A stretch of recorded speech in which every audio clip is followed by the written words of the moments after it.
Hello and welcome everyone to FF Plus, your usual outlet for weekly reviews that are simple, short, and spoiler-free. But this week is a little bit different. I'm your host, Aaron White, and this is the first of a handful of episodes covering my time in Sundance, or I guess in Park City, Utah, watching Sundance Film Festival 2023 movies.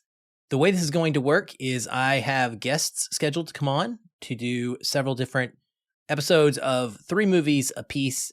We're going to review them, have conversations about them, and then we'll see about covering some of the movies that I was not quite as high on at the end. Throughout the episodes, I'll probably give you some information about my experience in Park City and my trip in general, but I'm just going to let that kind of come out as it goes. I'm not going to drop it all into one episode because maybe you aren't listening to all of these. Maybe you're only interested in 1 or 2.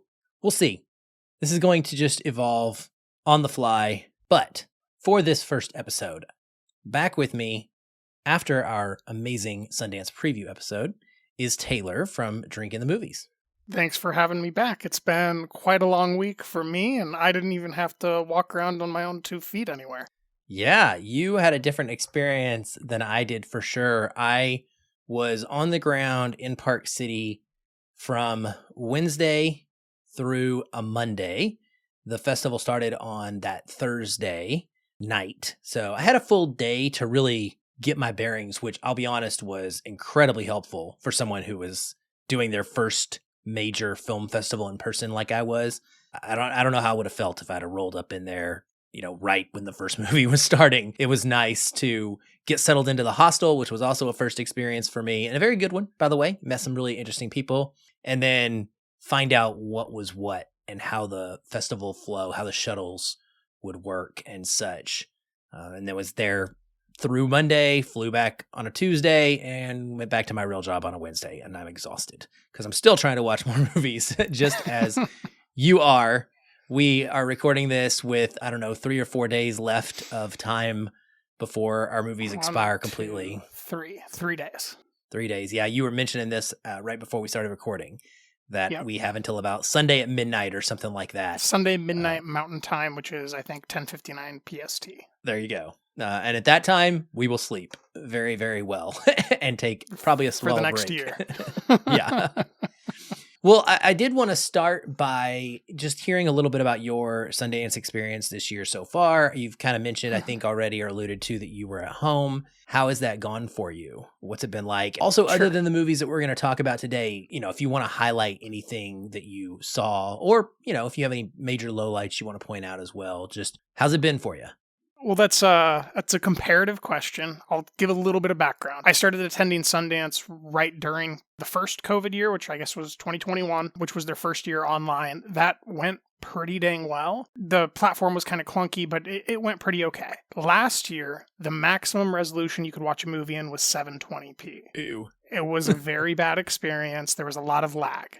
This year, you got a 5-hour screening window. You can customize your latency. You can pick 1080p all the way down to 540p. You can adjust from normal stereo to surround sound 5.1. It's been a wonderful at-home experience. Eventive's been, which is the platform they're streaming on, has been incredibly reliable, and that 5-hour screening window is more than adequate to make sure that you finish a movie despite whatever else is going on. So that whole experience has, over these last 3 years, has really shown a growth in Sundance really leading all film festivals in their online platform. I don't know if you're going to do other film festivals this year, but if you do and you do the online portions, you'll definitely notice a comparative difference in quality between them and everyone else. Oh, great. Something to look forward to.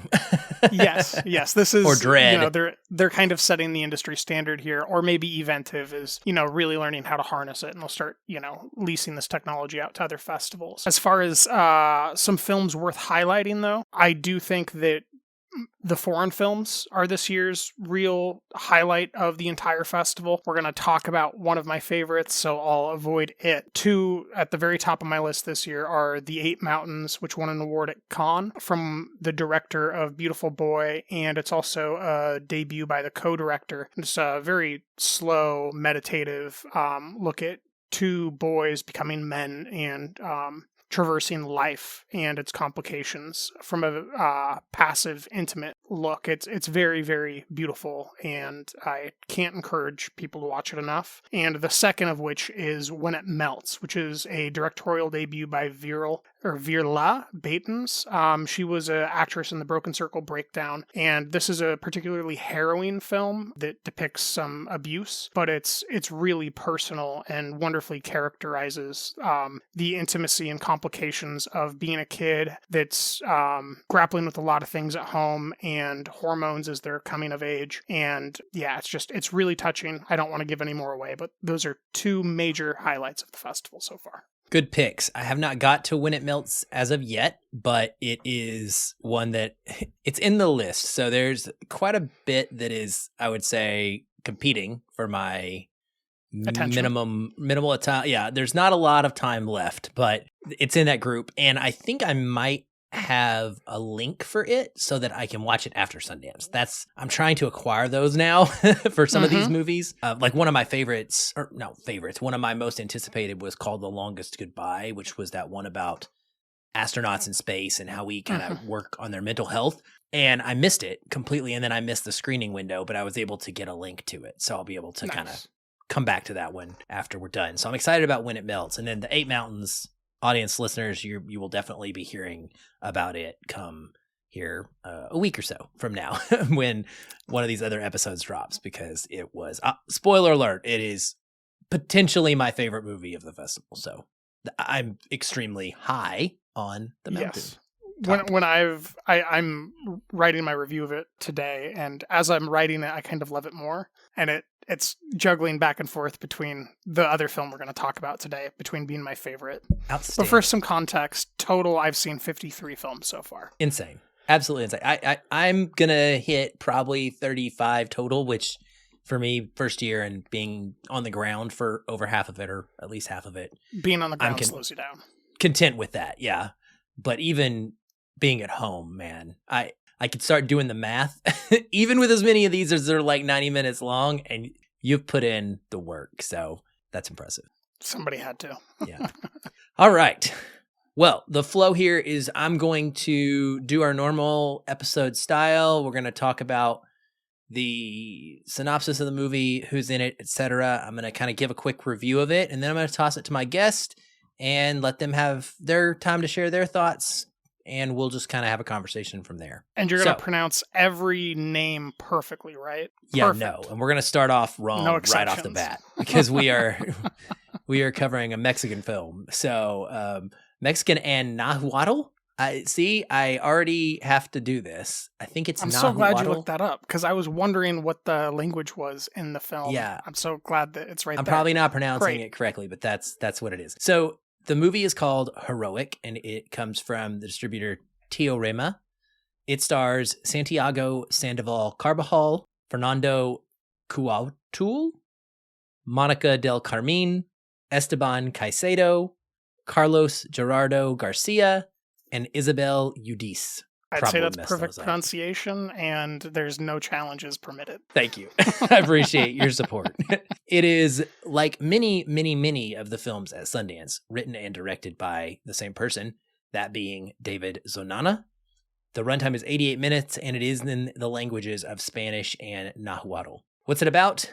The inner workings of what a military looks like. It is the story of a young man who represents thousands who enter the armed forces and the process they must go through.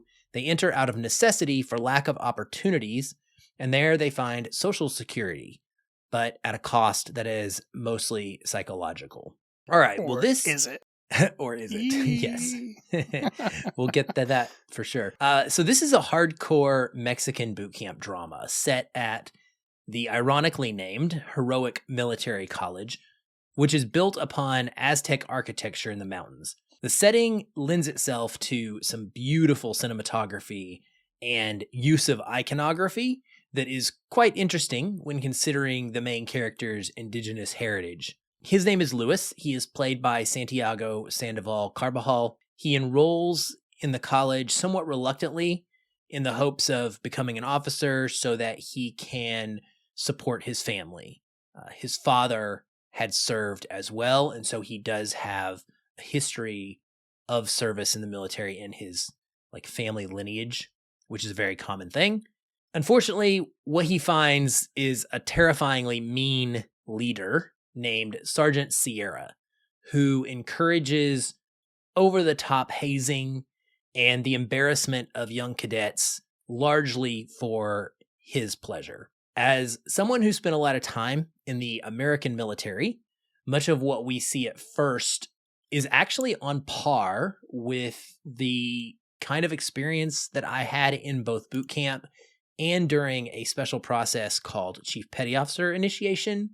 So there were events that took place that the cadets had to deal with that were very, very, very similar to things that I had done to me. That doesn't make them right, but on a level of bad, I would say some of the things that the movie starts off with are fairly realistic and common occurrences, and probably not quite all of that psychologically problematic in some ways. However, I will say this, the U.S. Navy did come under fire for its Chief Petty Officer initiation habits and ended up having to change that. So it has since thankfully been dialed back in a big way, but even 10 years later, I personally still harbor some pretty strong memories of things that I went through that didn't even come close to what ends up happening in this movie to these characters. The film is superbly edited. It's beautifully shot. I think it looks fantastic. I think the acting is top notch.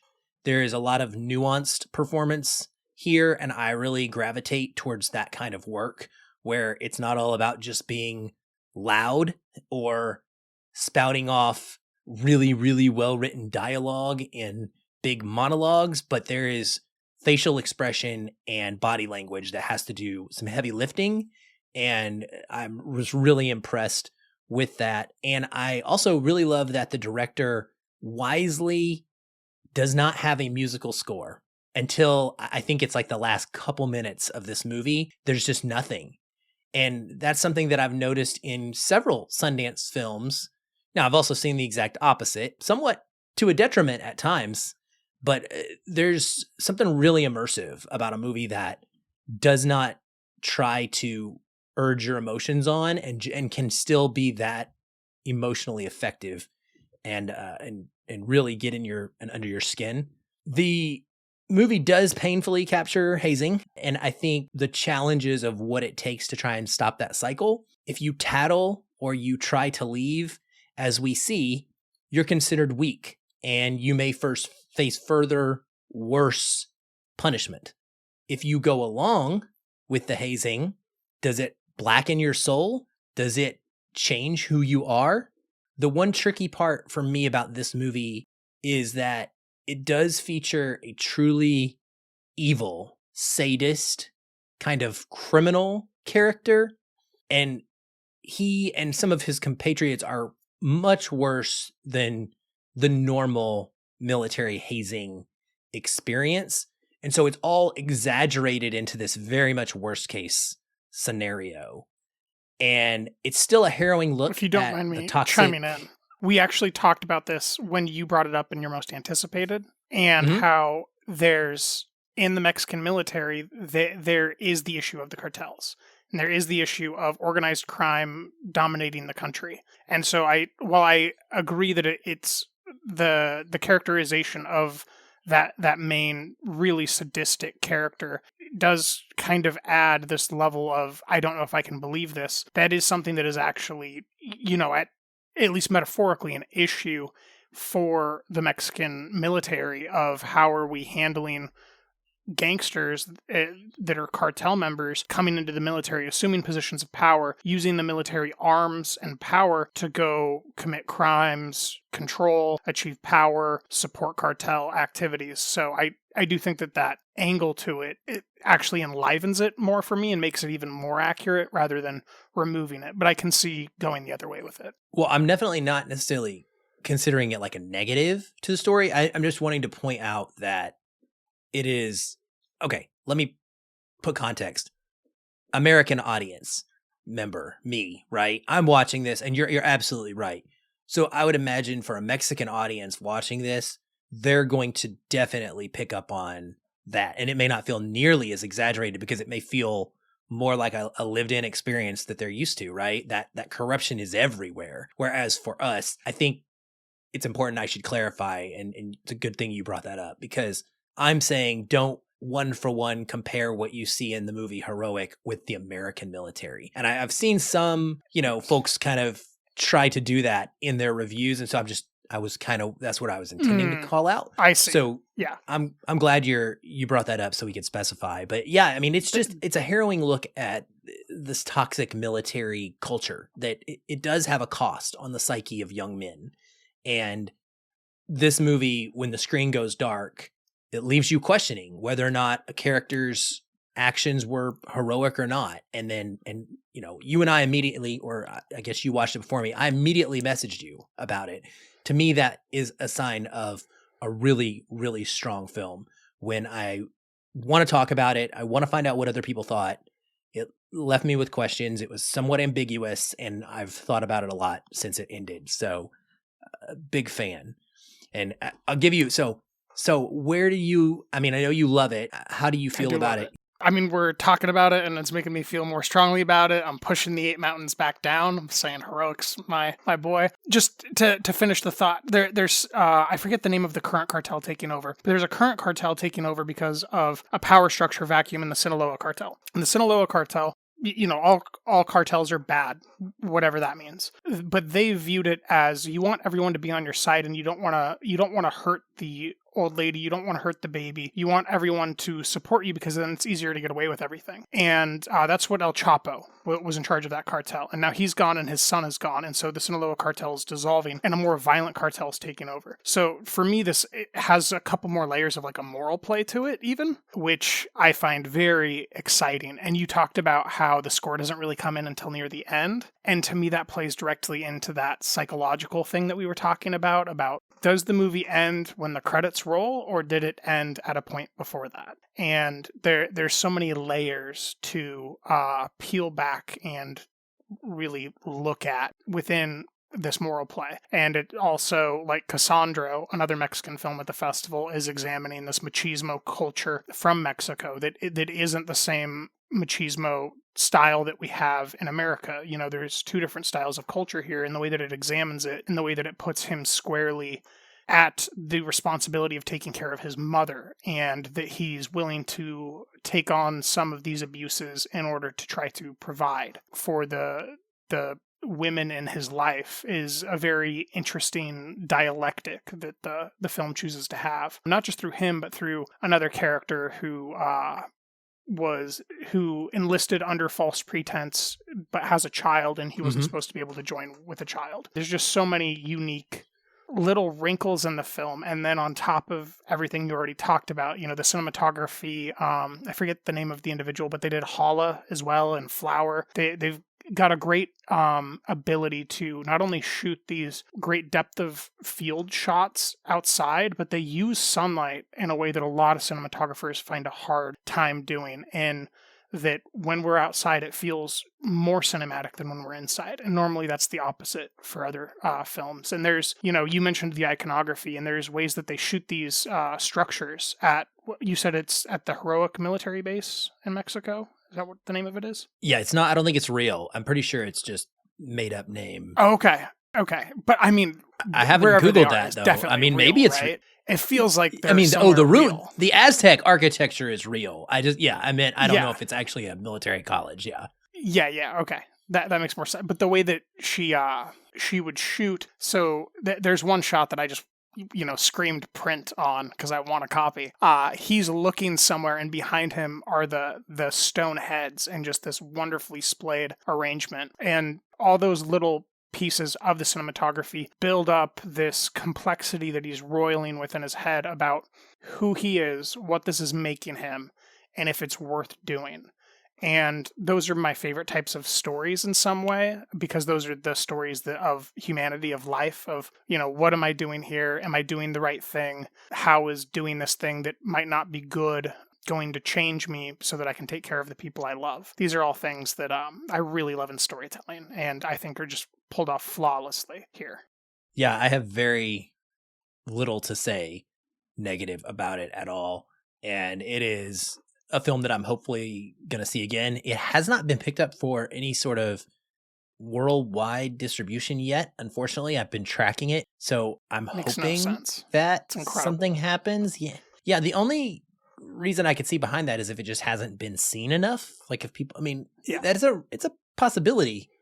We can only see so many movies. Like we had to make some hard choices. But Even this seeing is a 53 movie that movies. you and I get sent in the neon box in November. That's what this is. It is. So stylized, Yes. so specific, so wonderfully crafted from beginning to end. It's completely self-contained that, any art house film distributor, whether it's Mubi, Neon, A24, would be so lucky to have this thing because it's just complete. There's no need to add more context. There's no need to do a sequel. It just is what it is, and it translates Mexican culture to the world because it's so specific that it's universal. Yeah, that's a great way to put it. Well, we'll leave it off with that and move on to number 2. That is You Hurt My Feelings, coming to us from A24. This was acquired before the festival, and if I recall, was on your most anticipated list when we did our episode. This stars Julia Louis-Dreyfus, Tobias Menzies, Michaela Watkins, Owen Teague, Ariane Moayed, and Jeannie Berlin. It is directed by and written by Nicole Holofcener, and its runtime is 93 minutes. What's it about?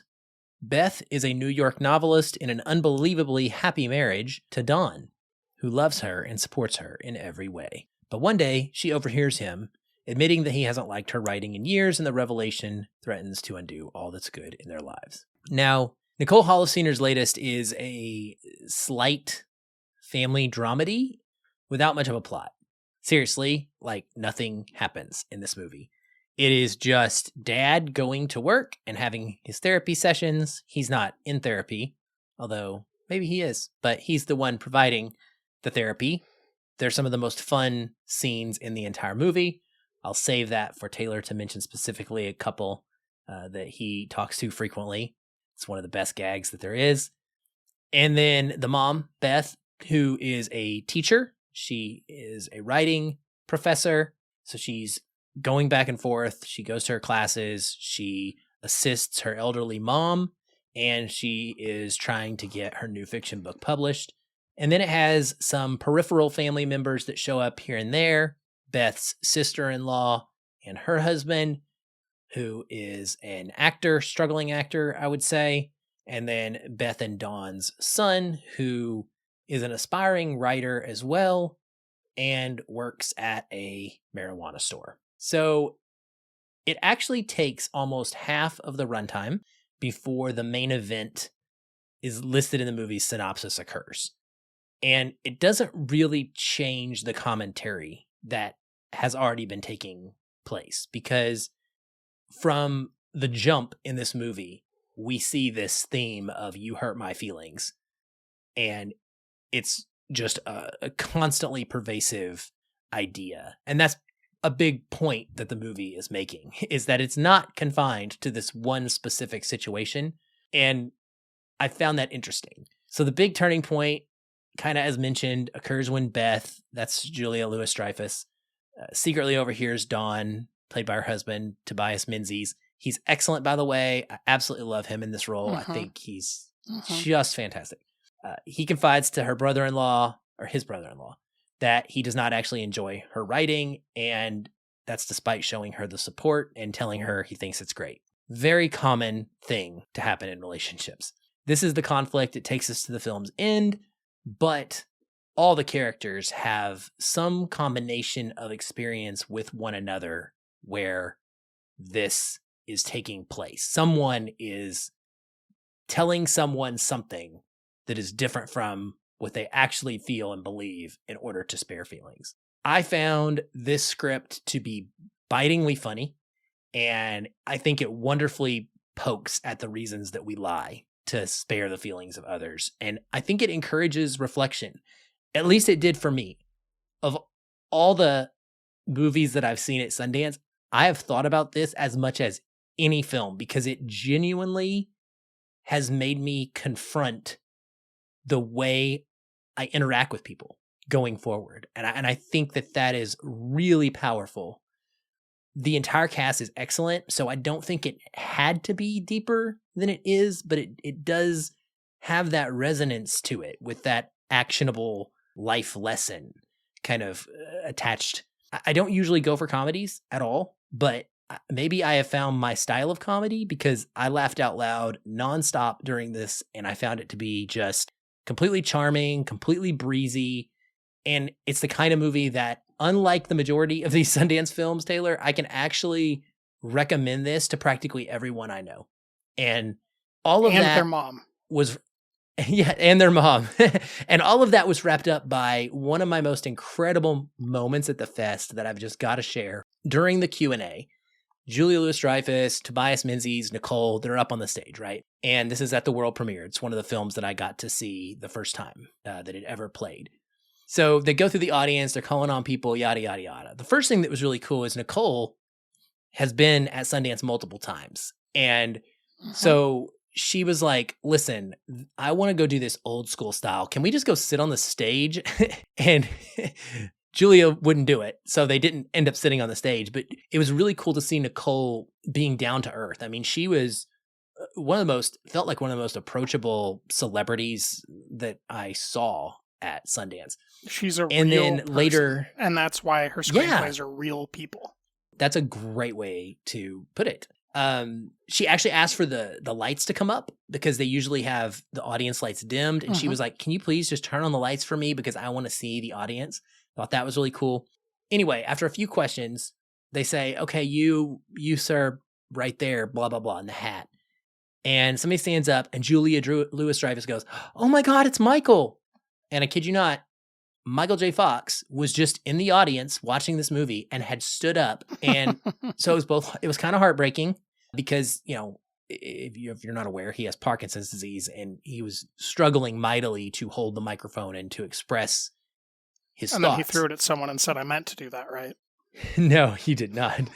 But it was a beautiful moment. And the gist of what he was getting is that he brought up his own marriage with his wife and talked about how important this was and just showered the cast and Nicole and her writing with a bunch of praise. And it was incredibly sweet and just one of the coolest things I've seen because I think there's something special about artists supporting artists.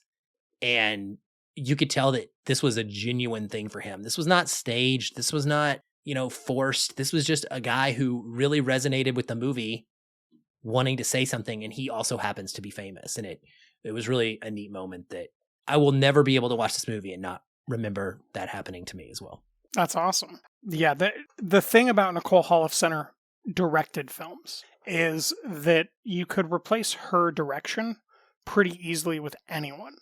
The thing that makes her movies amazing is what she wrote down before filming began. And she's one of the only filmmakers where I would give her screenplays, a much higher rating than I would give her final film. And it's not because the film's bad. It's just never really engaging in the things that I really respond to cinematically. But it's so competently told and framed, and a lot of the comedy's really well timed. So I don't, take very much away from it, but she's really kind of an unparalleled writer. That just doesn't really have great cinematic flourishes to the way that she presents things, but that's because these stories that she's telling are so human. And I think that we're all taking different things away from this film, which is what really indicates the quality of her writing. It's about how we're all kind of hurting each other's feelings, is what I hear you saying, and observing the little white lies that we tell. But for me, it's observing in the film, the people that made it to the end of the film that were reestablishing the relationships were all the ones that looked at their partner or their friend or their son and said, you hurt my feelings. Then the other person admitted they hurt their feelings and why. And then they kept trying to build the relationship and move forward. And it's the ones that wouldn't agree that someone had hurt the other person's feelings that were falling apart. And I think that the way that she just passively presents that as, the bottom level of truth to human relationships of, I can get over something if you're completely honest with me and I feel like I can trust you, but I can't do it if we're still lying. And that might lead us into the couple you wanted me to mention, which is real life couple Amber Tamblyn and David Cross, who play a couple getting therapy from Tobias Menzies' character very, very well. It's almost like they may have done it before. And they have I think a total of 3 scenes with him where the only thing that they can agree on is that they dislike him and that he's doing a bad job. Gag. It's awesome. And they'll talk about how the other person hurt them in exchanges, and the other person will never acknowledge what the other person did. And at the end, the only thing that unifies them is their desire to get back at Tobias, we'll say. And I'll leave it to the listeners to go ahead and view how they try to get back at him. And it's a very fun gag, very fun couple. But it's that the little moments that Nicole writes that, it's not even particularly framed well, but it's because of the character and believing the honesty. When Tobias says, like, what? When she says that she lies too, and she leaves the room to their bedroom and she comes back with a full earring tree and she taps it and he says, which ones? All of them? And yes, all of these earrings that are leaves, except for the first pair that she asked for, because he's just been buying her pairs of earrings that are leaves for their anniversary for however many years it was, maybe 10 or 20. And just that little bit of real feeling human character adds this layer that also equalizes, because it's not just that he was lying to her about how he felt about her writing, she was also lying. And so they were exchanging the truth of how they had really been feeling when they'd been telling these white lies for these years and reconnecting. And it's just so honest to its core, and it's so personal and human. And that's what her filmmaking style is, which is in no way bad, but it just isn't that bravura extremism that I tend to really, really love in my cinematography. I was really reluctant because I have not seen, I guess, most of her previous work, and I don't know why I didn't love The Last Duel, and that was, I think, my own real connecting point for her was that's that she a wrote Ridley The Last Scott Act, which was picture. Yeah. I know. You're just make sure everybody else knows. But yeah, I mean, I know she wrote The Last Act, which was the best act by far. So there was that in a movie I didn't love. But I feel like I've discovered her. That. True. Yeah, the performance. But I feel like I've discovered her. And you made a great point there just now about the fact that what we do is also tend to rank the level of hurt feelings internally. So she feels that the thing that he has done, the thing he has lied to her about, is so much worse than what she has done by lying to him about smaller things. And that is how we kind of justify our behavior. And so the movie gets at that. And it really is just so resonant, I think, for anybody. I think couples are, definitely going to have a great time with this. I think, people who can sit down and watch it together, a husband and wife, hopefully it doesn't cause fights. It might. You might have to deal with some real stuff. I don't know, but you might need to have that fight. Might be a good fight. Productive fight. It might. There's going to be some cringe laughter between the two of those people when they look at each other like, uh-oh.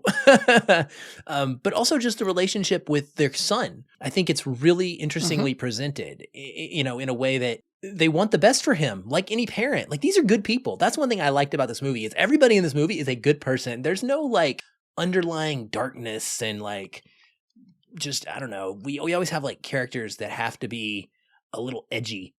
That's not the case here. They're all But there are cute flaws, right? When she goes into the college flaws, yes, the college class, and she's like, what do you mean none of you have read my book? Why would you take this class? It's that, it shows that little... I'm definitely going to read it now. That makes her equal to everyone else. That was so funny. So good. Oh, yes. And then she goes to the bookstore and covers up this other person's book with her own. That was so believable. So natural. Oh, anyway. Yeah, this one was a lot of fun, and it has like several other Sundance movies, it has made me want to seek out more of either an actor or a director's work, which I'm excited about because I want to, discover what else they have. Well, third on the list is Fair Play from MRC Studios, and it is, as last I checked, they're nearing a deal with Netflix for around $20 million. I've not seen whether or not it was confirmed, but I'm pretty sure that that's happening. I think personally that this is going to be a great fit for Netflix, but we'll get into that here in a second. This stars Phoebe Dynevor, Alden Ehrenreich, and Eddie Marsan. It is written and directed by Chloe Domont, another directorial debut, and its runtime is 113 minutes. What's it about?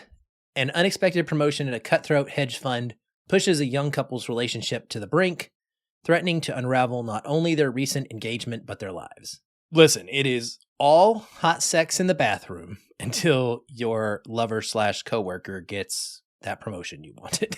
Phoebe Dynevor is more like Phoebe Dynamite. I had never seen her before this film, was not familiar with her work in Bridgerton or anything else, and I am obsessed. I was completely spellbound by her just entire aura, probably more so than even just the performance as a whole. I just was really smitten by her. So she plays Emily, one half of this increasingly toxic financial industry couple. And this was just a really thrilling feature debut.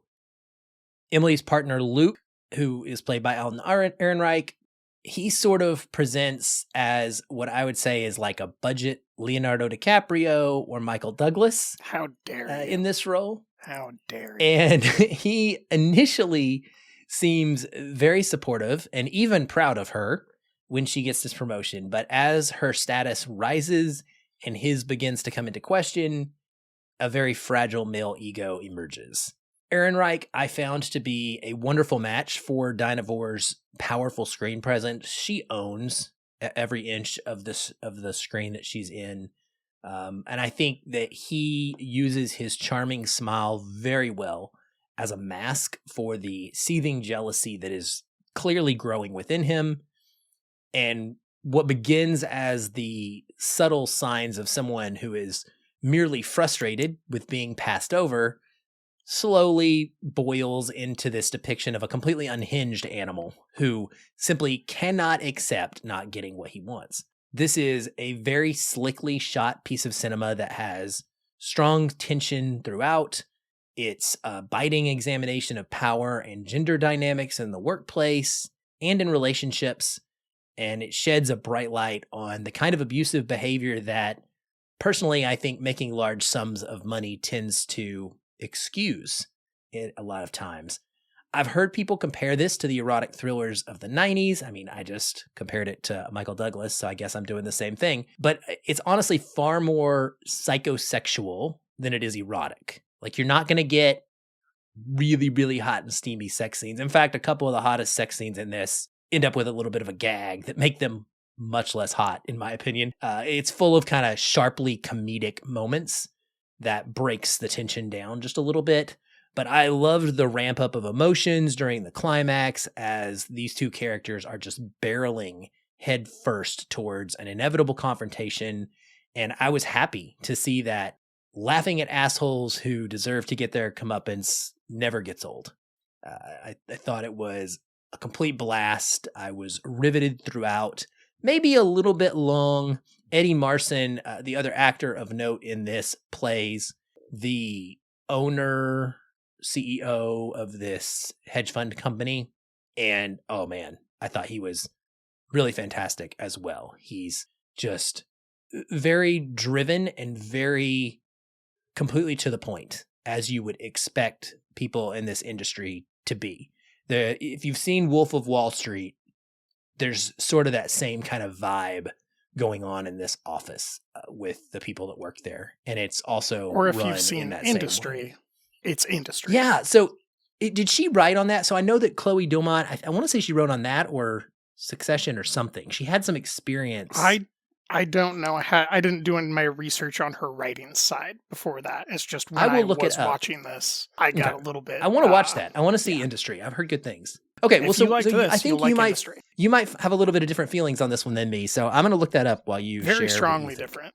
I mean, I'd say I disagree with kind of like everything that you emotionally like grappled onto. Like, I don't think that this is a particularly smart takedown of, the masculine wealth power structure. Like, it really is just kind of lowest common denominator in almost everything. While I think Dynavore does have this magnetism that I would liken to like Dakota Johnson's magnetism, where it's just fun to look at her emote and manipulate her face. Her accent in the film made no sense to me based on the fact that her parents are from the States. And the relationship dynamics and the way that they talk to each other made no sense. That's just not how humans communicate. And it goes on for so long that I just couldn't take it seriously. It's clearly, like it's achieving something equals. It's not writing to find out where it's going. It already found out where it wanted to go, and everything's in support of getting there. And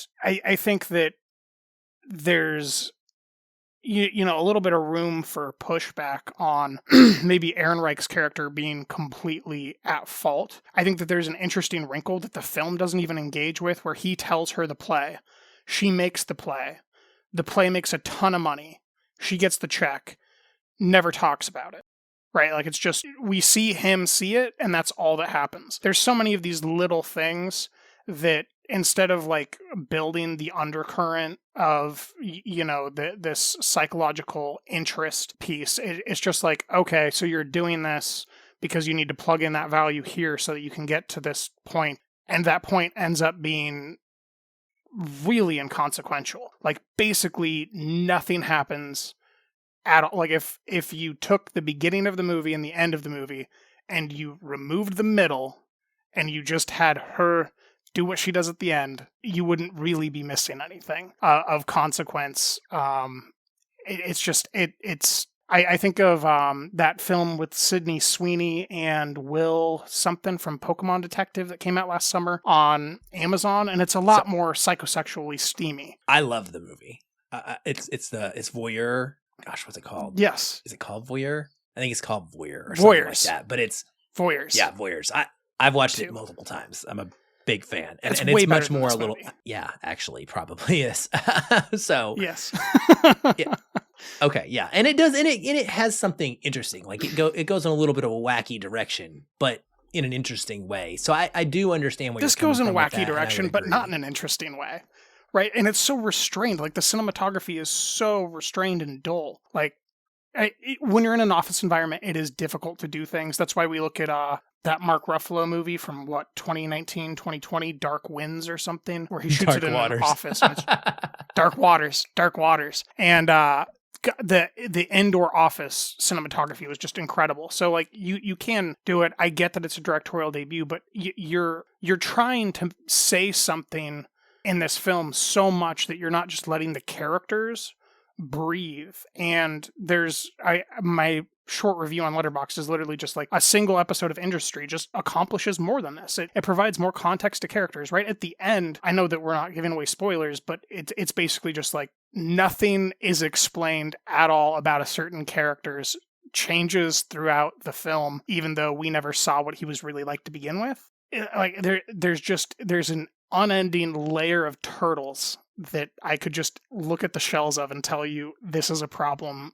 This is a problem. This is a problem. Because these aren't characters before we start. They're not real people like we were just talking about. These are people that are representing allegories, and she wants to tell a specific thing, but the way that she gets there, the math just doesn't add up, at least for me.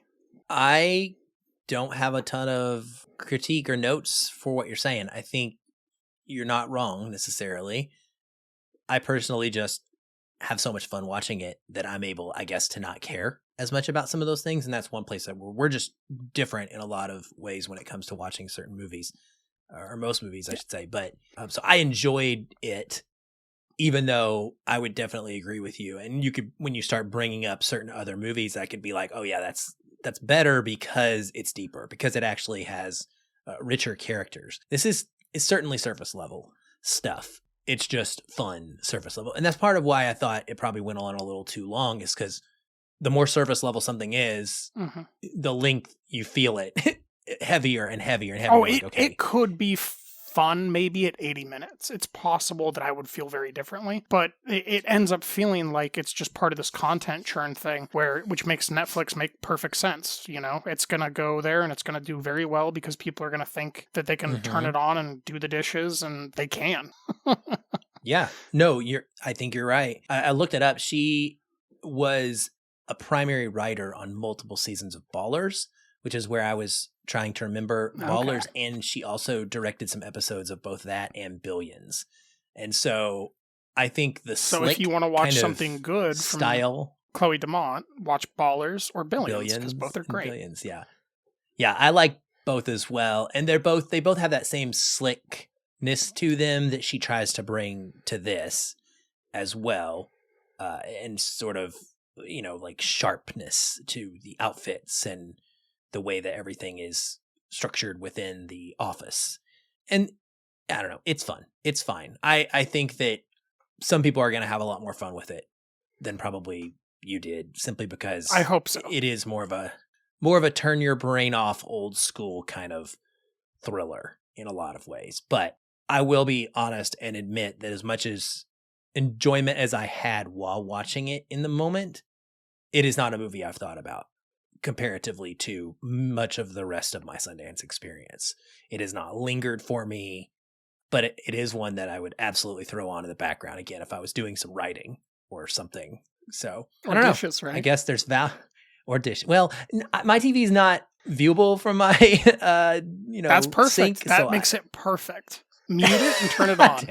Taylor. Oh, you're funny. We're going to leave it. It's possible that with a different cinematographer it'd be more interesting, but I doubt it. Yeah, another cinematographer isn't going to change the character depth at all. They're still going to be but it could have at least made it more palatable. Yeah. All right. Well, thank you for jumping on with me. This has been great. This is an awesome start to my Sundance episode coverage. I appreciate it. This was fun. Thanks for having me. It's good to get to start going through these. Remind everybody where they can find your Sundance coverage and your work in general. Everything's drinkinthemovies.com. We've got a festival page specifically at the top. You just go click festival, you scroll through, you'll see everything Sundance or Slamdance. If there's anybody in your crowd that's interested in Slamdance stuff, we've got half the Drink in the Movies team covering Slamdance right now. And before I sign off, I do want to plug a movie that I didn't mention earlier at the end here that I think is great, that I think you'd also support. It's Luke Lawrenson's sophomore film, A Still Small Voice. It's beautiful. It's tender. It's evoking of complex emotions. If you have a chance to see it, absolutely do. Thanks for having me, Aaron. I echo that. I don't know if I'm going to get to talking about it on a podcast or not, honestly, but it is definitely one that emotionally impacted me in a very, very strong way. It's the kind of movie that you watch and you're like, crap, I got to watch something else now. How am I supposed to do that? You just want to just kind of stop for a little bit and take a break. That kind he's of become punch. Just out of nowhere, like my favorite documentarian. It's very special. Maybe you'll send me a DM and we'll do another episode on it. It's possible. It's very possible. All right. Well, thank you again, audience. That's it for this week, or I guess not for this week. I'm just reading my notes, and that's not accurate because you're going to be getting a slew of FF Plus episodes. You're going to get a normal new release episode next week with Knock at the Cabin and some random movie that's coming out that a director sent me and said, hey, will you review this? And I like to do two things at a time. And so I said, sure, why not? So we're going to review that one too. And then you'll also have Patrick and I's next main episode coming on Monday morning, covering The Menu. I'll be back with a lot more soon. Until then, keep watching and keep feeling film.